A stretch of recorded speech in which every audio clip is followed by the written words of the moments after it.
बिस्मिल्लाहिर्रहमानिर्रहीम, अस्सलाम वालेकुम नाज़रीन। आप यूट्यूब चैनल देख रहे हैं। मैं इमरान खान हूँ। एक तो बहुत ही फ्रॉड हुकूमत है अभी ये, अजीबोगरीब काम कर रही है। ये अखबार अगर पाकिस्तानियों को जाकर दिखाएं और उनसे उनकी राय लें तो लग पता जाएगा। मैं ये कोशिश कर रहा हूँ कि पाकिस्तानियों से बातचीत हो, आम पाकिस्तानियों से पूछा जाए। ये अखबार दिखा के, अखबार आप देखें जरा, अखबार के अंदर लिखा गया है बिजली रिकॉर्ड सस्ती, यानी इतनी सस्ती बिजली कभी नहीं थी जितनी अब बिजली सस्ती है। मतलब तो इसका यही हुआ ना, बिजली रिकॉर्ड सस्ती, महंगाई 60 साल की कम तरीन सतह पर, यानी 1965 से लेकर जब पाकिस्तान और भारत की जंग हुई थी तब से लेकर अब तक पिछले 60 साल में कभी भी महंगाई इतनी कम नहीं हुई जितनी कम महंगाई अब हो गई है। यह है जनाब इस अखबार का दावा। इस तरह के अखबार जेल में इमरान खान साहब को पहुंचाए जाते हैं जिससे उनको यह तासुर बने के बाहर तो जनाब दूध और शहद की नहरें बह रही हैं और उससे वो टूटना शुरू हो जाए। लेकिन अलीमा खान को क्यों नहीं मिलने दे रहे? अभी तक उनकी मुलाकात नहीं करवाई गई। वजह यह है कि ड्रोन हमले में क्या हुआ, कैसे हुआ, ये इमरान खान साहब को हकायक नहीं बताए गए। इमरान खान साहब को यह नहीं बताया गया कि बाहर महंगाई खत्म करने के जो दावे हैं वो सारे के सारे झूठे हैं। आईएमएफ के साथ मुआहदे की कड़ी शराइत क्या है, ये सारे हकायक जब आप इमरान खान साहब के सामने रखेंगे तो फिर उनका मौकिफ थोड़ा अलग होगा। लेकिन ये निजाम कोशिश ये करता है कि कुछ भी करके इमरान खान साहब तक ऐसी मालूमात पहुंचाएं जिसमें इमरान खान साहब को लगे कि ये हुकूमत तो बहुत कामयाबियों के झंडे गाड़ रही है और अवाम शायद इस हुकूमत से बड़ी खुश हो रही है। अवाम क्योंकि इस हुकूमत से खुश है, मेरे साथ नहीं है, लिहाजा अब मुझे एक कदम पीछे होना चाहिए या लचक दिखानी चाहिए। ये पॉलिटिकल स्ट्रेटजी है और ये होती है इस तरह की। लेकिन किसी भी सियासतदान को ऐसी चीज आज तक फेस नहीं करनी पड़ी। हर सियासतदान को जेल में तमाम इंफॉर्मेशन तक रसाई रहती है, बल्कि वो अपने लोगों से मिलता रहता है। जैसे कि मियां नवाज शरीफ साहब, वो खुद लिस्ट बनाकर देते थे कि ये बंदे आएंगे और ये नहीं आएंगे, यानी बाहर बंदे पहुंच जाते थे, बाहर पहुंचने के बाद लिस्ट अंदर भेजी जाती थी। मियां साहब बताते थे कि इतने बंदे आज के दिन में इंतजार करेंगे, इतने बंदे मेरे से मुलाकात करेंगे। और जरदारी साहब का तो लंगर खाना ही चलता था जेल के अंदर, तो वो थे ही नहीं, वो तो मौजे ही मौजे थी उनकी। तो जरदारी साहब की तो जेल बिल्कुल मुख्तलिफ थी, मियां साहब की जेल जो है वो मौजों वाली जेल थी। इमरान खान साहब से मुलाकातें भी नहीं करवाई जाती, उन तक हकायक भी नहीं पहुंचने दिए जाते, क्योंकि नवाज शरीफ और जरदारी साहब जैसे ही जेल में जाते हैं वो एस्टेब्लिशमेंट के साथ डील शुरू कर देते हैं। एस्टेब्लिशमेंट को इस बात का अंदाजा हो जाता है कि कुछ अर्सा अंदर रखते हैं, इनकी तबीयत ठीक हो गई है, इनको बाद में छोड़ देंगे। लेकिन जब आप इमरान खान साहब की बात करते हैं तो इमरान खान ने एस्टेब्लिशमेंट के सामने बिल्कुल सरेंडर नहीं किया। अब ये कितना बड़ा फ्रॉड है, आप पाकिस्तानियों से पूछे ना कि क्या महंगाई जो है वो 60 साल की कम तरीन सतह पे है। इमरान खान के दौर से आप मुकाबला नहीं कर सकते। 2022 में इमरान खान साहब चीजों की कीमतें जहां छोड़कर गए थे, क्या आज चीजें उससे सस्ती हैं या महंगी हैं? आप पेट्रोल की कीमत देख लें, बिजली की कीमत देख लें। आज इन्होंने ये छोटा मोटा रिलीफ दिया है, पेट्रोल पे थोड़े दिन पहले रिलीफ इनको देना था क्योंकि आलमी मंडी में लगातार पेट्रोल की कीमतें कम हो रही हैं। अभी जो ट्रंप इंतजामिया ने इकदाम लिए हैं, ये टैरिफ की जो पॉलिसी है उनकी, इसके बाद आलमी मंडी में दोबारा पेट्रोलियम मसनूआत की कीमतें 7% मजीद गिर गई हैं। लेकिन ये रिलीफ पाकिस्तानियों को नहीं दिया जाता, बल्कि यहां पाकिस्तानियों की जेब में डाका डाला जाता है। करते क्या है, देखिए वारदात देखें आप। वो ये करते हैं कि पेट्रोल की कीमतें आलमी मंडी में कम हुई ना, अब इंटरलिंक्ड है, पाकिस्तान में भी कम होनी चाहिए। जब आलमी मंडी में डबल कीमतें थी तो इमरान खान साहब 150 रुपए लीटर पेट्रोल दे रहे थे। अब आलमी मंडी में आधी कीमतें हैं तो शहबाज शरीफ साहब जो है वो 350 रुपए लीटर पेट्रोल दे रहे हैं। तो ये पैसा कहां जा रहा है? ये एक्चुअली अवाम की जेब पे डाका डाला जा रहा है और ये पैसा निकालकर अपने पास जमा करते हैं। अब बिजली की कीमतें कई गुना बढ़ाने के बाद, यानी 225% बिजली की कीमतें इन्होंने बढ़ाई हैं कुछ रिपोर्ट्स के मुताबिक, और कुछ जगहों में बहुत ज्यादा भी बढ़ी है। अब ये जो बिजली की कीमतें बढ़ी हैं, इसके बाद जो कम की है वो 14% है, यानी बिल्कुल थोड़ी सी कम कर दी। बहुत लंबा चौड़ा डाका डालने के बाद थोड़ी सी बिजली की कीमत कम कर दी, और वो भी कहां से कम की? पेट्रोल में अवाम को रिलीफ ना देकर। यानी और इन्होंने अपने मुंह से कहा था कि हम पेट्रोल की कीमतें इसलिए कम नहीं कर रहे कि हम बिजली की कीमतें कम करना चाहते हैं। यहां मुजम्मल असलम साहब ने इनको एक्सपोज किया है और ये बड़ी इंटरेस्टिंग इंफॉर्मेशन है जो मैं आपके साथ अब शेयर करने लगा हूं। मुजम्मल असलम साहब ये कह रहे हैं कि 10 रुपए फी लीटर के ऊपर जो रिलीफ अवाम को मिलना था उसको रोक दिया गया, और रोककर लोगों को ये उम्मीद वाली खबर सुनाई गई कि हम जनाब अब पेट्रोल सस्ता कर देंगे। मगर 70% पाकिस्तान जो लाइफलाइन है, जो लाइफलाइन कस्टमर्स हैं, उनको बिजली का कोई रिलीफ नहीं मिला। यानी उनका यह दावा है कि 70% पाकिस्तानियों को बिजली का रिलीफ मिला ही नहीं, और पेट्रोल की जो कीमत कम करनी थी उसका फायदा 100% पाकिस्तानियों को होना था। बाकी चीजें भी उसके साथ लिंक्ड होती हैं, वो भी सस्ती हो जाती हैं। लेकिन पेट्रोल सस्ता नहीं किया, बिजली सस्ती करने की खबर सुनाई, और वो फायदा भी सिर्फ 30% लोगों को मिला बकौल मुजम्मल असलम साहब के। और उसमें ये कह रहे हैं कि यानी एक मरतबा फिर गरीब आवाम से अमीरों के लिए कुर्बानी ली गई है। तो नाज़रीन, ये है सूरत हाल फ्रॉड हुकूमत की, कैसे ये खबरें चलवाते हैं। आप अपने घर के किचन को देख लें, आप अपने बजट को देख लें, आप अपने आसपास नजर दौड़ा लें, क्या आपको ये लगता है? बल्कि आप ऐसा करें कि हमें कमेंट करके आप इसमें जवाब दें, और मैं वो शेयर करूंगा कि लोग कितनी बड़ी तादाद में ये कह रहे हैं कि महंगाई बढ़ी है या कम हुई है। क्योंकि यहां पे ये दावा कर रहे हैं कि 60 साल में कम तरीन है, तो क्या आपके पास महंगाई जो है पिछले 60 साल में कम तरीन है या उसमें इजाफा हुआ है?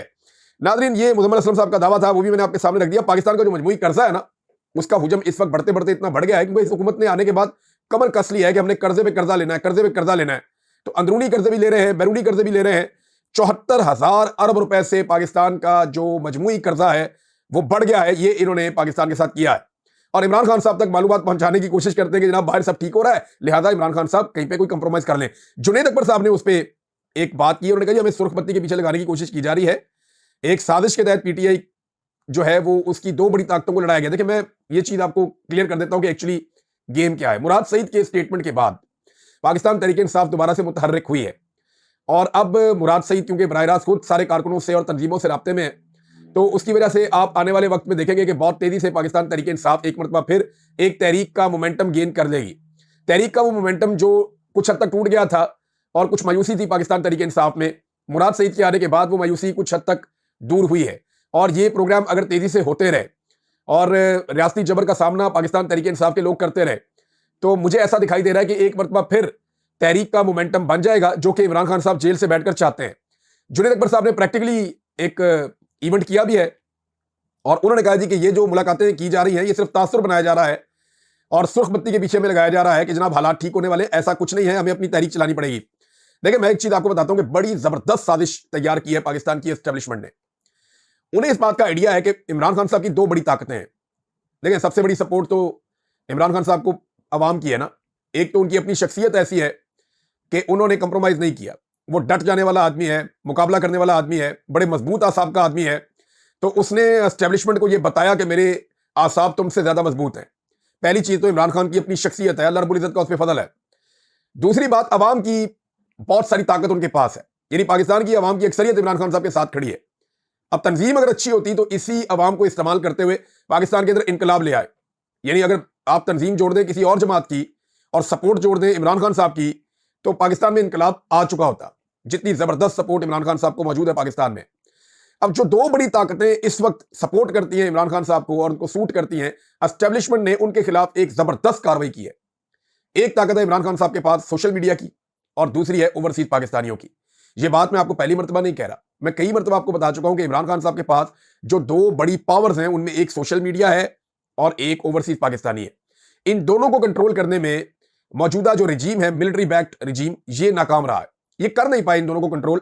कवानीन बदल दिए, सख्तियां कर ली, सब कुछ करके देख लिया, मिन्नतें करके देख ली, पैसा खर्च करके देख लिया, अपने डिजिटल चैनल्स लॉन्च करके देख लिए, लेकिन ना तो सोशल मीडिया काबू आया और ना ही इनके काबू आया पाकिस्तान तहरीक इंसाफ से ताल्लुक रखने वाला या एक आम ओवरसीज पाकिस्तानी जो एक मुख्तलिफ पाकिस्तान देखना चाहता है, जहां पे रूल ऑफ लॉ हो, जहां पे आजादी इज़हार राय हो, जहां पे इंसानी हकूक की पामालियां ना हो और मैंडेट का एहतराम हो। अब हुआ यह है कि इन दोनों को आपस में लड़ाने की साजिश की गई है। आप गौर करें ना कि ओवरसीज पाकिस्तानियों ने बेशुमार कुर्बानियां दी हैं। उनको एयरपोर्टों के ऊपर जलील और रुस्वा किया गया, उनके रिश्तेदारों को पाकिस्तान में हरासा किया गया।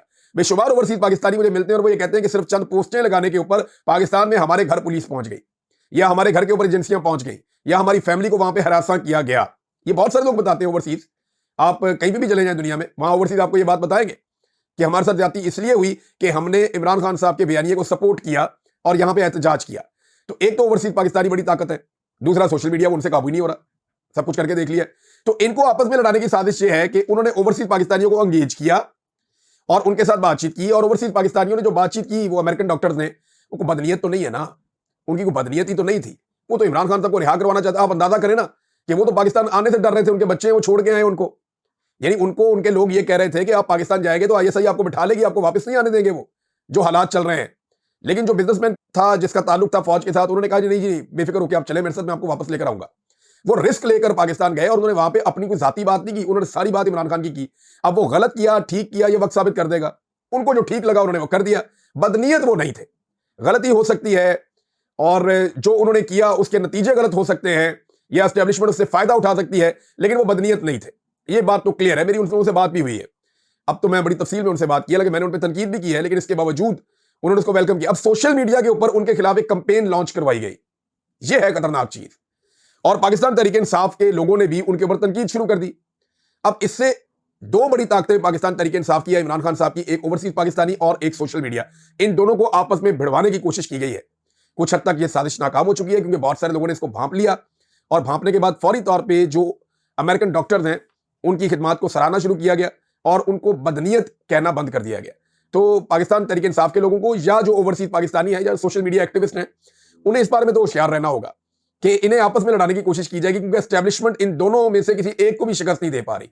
तो एस्टेब्लिशमेंट के बाद अब एक बेहतर रास्ता यह है कि इन दोनों को आपस में लड़वाया जाए। जब ये आपस में लड़ेंगे तो दोनों कमजोर हो जाएंगे और फिर एस्टेब्लिशमेंट इनका मुकाबला कर सकेगी। बहरहाल ये एक साजिश है जो मैंने आपके सामने रखी और ये गेम बाकायदा तैयार की गई है। अली अमीन गंडापुर साहब ने एक स्टेटमेंट दिया है।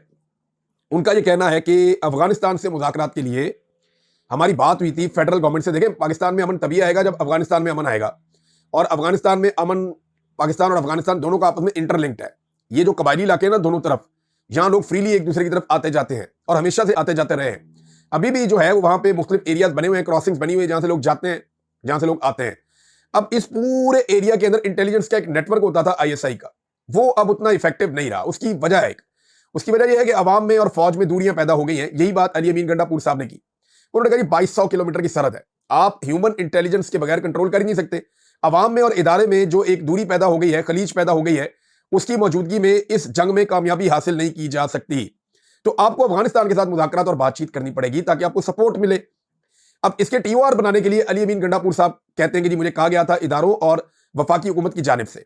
अब अली अमीन गंडापुर साहब का यह दावा है कि 3.5 महीने हो गए हैं, हमने TORs बनाकर उन्हें दिए हुए हैं, लेकिन वफाकी हुकूमत और इदारों की जानिब से एक मुकम्मल खामोशी है और वो इसके ऊपर कोई एक कदम आगे नहीं बढ़ा रहे। हाँ, ये जरूर हुआ कि कुछ अर्सा पहले कुछ दफ्तर खारजा के बंदों को भिजवाया गया अफगानिस्तान में और वहां पे मुज़ाकरात का एक अमल शुरू करवाया गया, लेकिन जो जरगा होता है उसके जो नताइज होते हैं वो किसी मुज़ाकरात के हो नहीं सकते, क्योंकि जरगा यहाँ की रवायत है और जरगे में ही सारे बड़े फैसले होते हैं, चाहे वो जंगबंदी का फैसला हो, चाहे वो किसी फरीक को सजा देनी हो, चाहे दहशतगर्दी रोकनी हो, चाहे दीगर मामला हल करने हो। बड़े बड़े तनाज़ात जो हैं वो इस खित्ते में जरगे से हल हो जाते हैं। तो जरगे का अली अमीन गंडापुर साहब ने आइडिया दिया था, लेकिन हुकूमत उसके अंदर उनके बकौल संजीदगी नहीं दिखा रही, जिसकी वजह से मामला आगे नहीं बढ़ रहा। नाज़रीन, एक और खबर है और ये खबर है जनाब मदवी स्कॉलर जावेद गामदी साहब का एक स्टेटमेंट है। ये स्टेटमेंट मैं आपके सामने रखता हूँ। यहाँ बहुत सारे मौलवी जो हैं वो काबू कर दिए गए हैं और बहुत सारे मौलवी उसी तरह के बयान दे रहे हैं जैसे बयान पाकिस्तान की मिलिट्री एस्टेब्लिशमेंट चाहती है। यानी मिलिट्री एस्टेब्लिशमेंट को सबसे ज़्यादा प्रॉब्लम पाकिस्तान तहरीक इंसाफ के सोशल मीडिया से है। वो मौलवी सोशल मीडिया पे चढ़ गए, यानी मौलवी लॉन्च किए जाते हैं, कभी लॉन्च किए जाते हैं फनकार, कभी लॉन्च किए जाते हैं गुलूकार, कभी लॉन्च किए जाते हैं खिलाड़ी, तो कभी सहाफ़ी लॉन्च कर दिए जाते हैं। तो डिफरेंट चीज़ें एस्टेब्लिशमेंट ने ट्राई की हैं, हर तरह का तबका लॉन्च करके देखा, लेकिन वो इमरान खान साहब का जो बुखार चढ़ गया इस कौम को, वो बुखार उतार नहीं सकी एस्टेब्लिशमेंट। और एक्चुअली मामला सिर्फ इमरान खान तक आकर रुका नहीं है, अवाम ने इसको अपनी जिद बना लिया है। अवाम का यह मानना है कि पाकिस्तान के मसाइल के लिए जो जिम्मेदार है वो पाकिस्तान की मिलिट्री एस्टेब्लिशमेंट के गलत फैसले हैं और अवाम पाकिस्तान की मिलिट्री एस्टेब्लिशमेंट को शिकस्त देना चाहती है इंतखाबात में। अब मिलिट्री एस्टेब्लिशमेंट ने धांधली कर दी है, अब अवाम अगले इंतखाबात का इंतजार करेगी। जब तक अवाम मिलिट्री एस्टेब्लिशमेंट को शिकस्त नहीं दे देगी तब तक अवाम का गुस्सा ठंडा नहीं होगा, आप जो मर्जी कर दें। गामदी साहब कहते हैं कि इमरान खान और उनकी जमात सियासी हकीकत है और सियासी हकीकत जबर से खत्म नहीं की जा सकती। पाकिस्तान में 75 सालों से कभी बराह रास्त और कभी पीछे रहकर फौज ही की दस्तूरी हुकूमत कायम रहती है। ऐसे हाइब्रिड निज़ाम में मुनसिफाना इंतखाबात की तवक्को नहीं करनी चाहिए। ऐसे में सहाफ़ियों, उलमा और दानिश्वरों को आला इक़दार की तबलीग करनी चाहिए। अब बात यह है कि सहाफ़ी क्या कर रहे हैं, हमारे बेशतर लोग कंप्रोमाइज़ हैं। वो अब ये बताते हैं जनाब, फ़ज़ाइल बताते हैं, IMF के फ़ज़ाइल बताते हैं, कभी सहाफ़ी मुबारकबादें कौम को देते हैं, कभी पीका के फ़ज़ाइल बताते हैं सहाफ़ी के, जनाब मीडिया पे सख्त तरीन कवानीन आ रहे हैं तो ये कितना अच्छा हो रहा है, कभी पाबंदियों के फ़ज़ाइल बताते हैं, कभी जबर और जुल्म के फ़ज़ाइल बताते हैं, कभी चादर और चार दीवारी के तकद्दुस की पामाली के फ़ज़ाइल बताते हैं, कभी सोशल मीडिया और आम आदमी की आवाज़ को कुचलने के फ़ज़ाइल